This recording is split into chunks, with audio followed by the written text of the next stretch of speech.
I want to tell you a little story about myself and the game of tennis. Tennis athlete's a lot like a golf professional, and of course, when it comes to golf, I may be one of the most credentialed people in the world, if not the most credentialed person in the world to work with a golfer because of my background. I'm not that with tennis because I don't even play the sport or play at it, but I'm really not that good. But because tennis and golf are individualized for the most part, now unless you're playing doubles, the thinking of the tennis professional is much the same as the golf professional. So I could certainly relate to what they're thinking going into a match or being down in a match or trying to put away a match. All those scenarios still is based in confidence and or anxiety. So with saying that, I could certainly relate to the tennis player. So several years ago, I got a call from a man who had a son. They were living in Boca Raton, Florida. Well, I just happened to have a friend that I was working with down there in Delray Beach. And he asked me if I could evaluate his son who wanted to turn pro in just a couple of years. I said, of course, I'll be back down there in a certain period of time. I'll drop in on you, and that was that. So the young man was working with a very, very famous tennis instructor in Boca Raton, Florida. And so I got there a day early just to make sure I could find the tennis courts and everything else. And I found the courts. And you know what else? I found the very famous tennis instructor who happened to be right there. Went in the gate, introduced myself, told him who I was, and told him I'd see him back on the next day because I just wanted to try to get the lay of the land and get my logistics together, and that was it. Very pleasant. I went on my own way. Came back the next day. Things got a little different that day. So there's my client and his father. They're on the court. I walk in and the father is sitting in the corner. The very famous tennis instructor came over to me and stopped me before I even got to my client who was on the court. I hadn't even met the young man yet. I was going over to shake his hand. Father was in the corner. I was going over there as well. The tennis instructor, he cut me off. He says, "Can I see you just for a second?" I said, yeah, I guess so. So I turned my back to my player. As I turned, the tennis instructor was here. My client couldn't have been 20 feet behind me. And the tennis pro said to me, he said, "That is a Ferrari with no engine. I just wanted you to know that before you got started." He said, "I think this is more about his father than anything else. So before you get going, I just wanted you to know that." Well, so you can imagine the shock that was for me. I had never even met my client in person, and had not met his father in person. This man is literally standing right in front of me, couldn't be a foot from my face, and saying it loud enough where he knew that my client and his father were going to hear that. Well, I just start backing up slowly,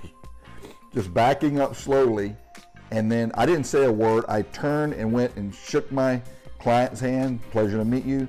I went over to his father. I sat down. "Sir, pleasure to meet you." Finally, been on the phone several times. I sat down and I didn't say hardly another word. I was such in a shock that this had happened that I just sat down and trying to get my thoughts of what have I got myself into here. That is what happened in Boca Raton several years ago. And you know what happened since then? Now I am still with my client. He is turning pro, and by the time you see this, he will be already on tour. The very famous tennis instructor, he's still down in Boca, but that relationship has long gone. And so now I want to give you a little bit more background into my experience in tennis psychology. Needless to say, it had been a roller coaster for my client down there, since he had been with this very famous man for 18 months and could not get ranked See, he couldn't get no rank, couldn't win. He didn't know how to win. Well, come to find out that the famous tennis professional, tennis pro, would use negative reinforcement on everybody. Scream, yell, denigrate the player. And my man did not respond to that. Well, this guy who pretended to know a lot about sports psychology, actually, he didn't.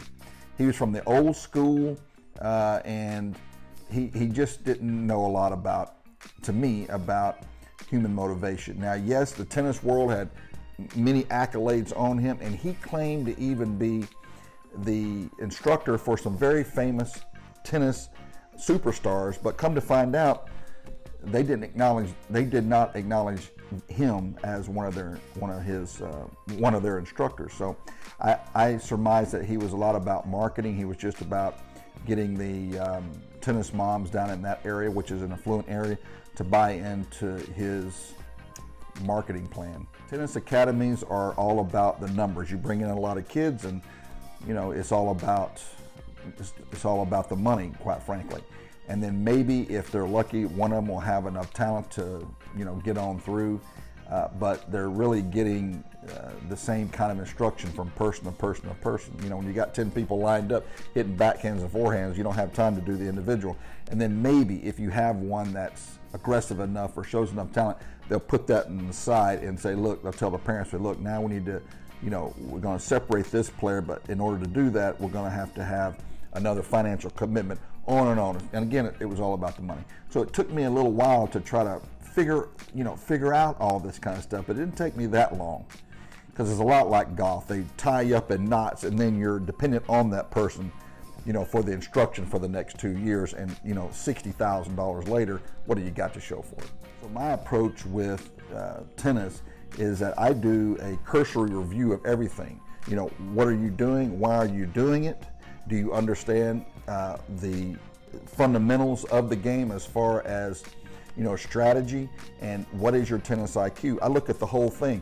If the instructor is part of that, then the instructor is part of it. Now, hopefully, I can work with an instructor, and I have a terrific relationship with a very open-minded, terrific Hall of Fame coach, Grant Raleigh, and I've been working with Grant now for several years. Wonderful person. He understands the importance of sports psychology, and me and him work together with different players as a tandem.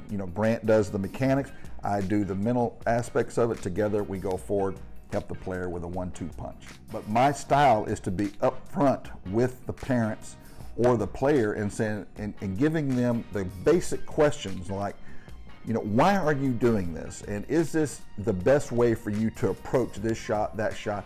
I want to really understand where the player is coming from on a psychological level. I mean, the great player, they're playing chess out there, and many times some of these coaches, they're playing checkers. So if they want to be the best player that they can be, then we've got to have a deeper understanding of tennis strategy, tennis IQ.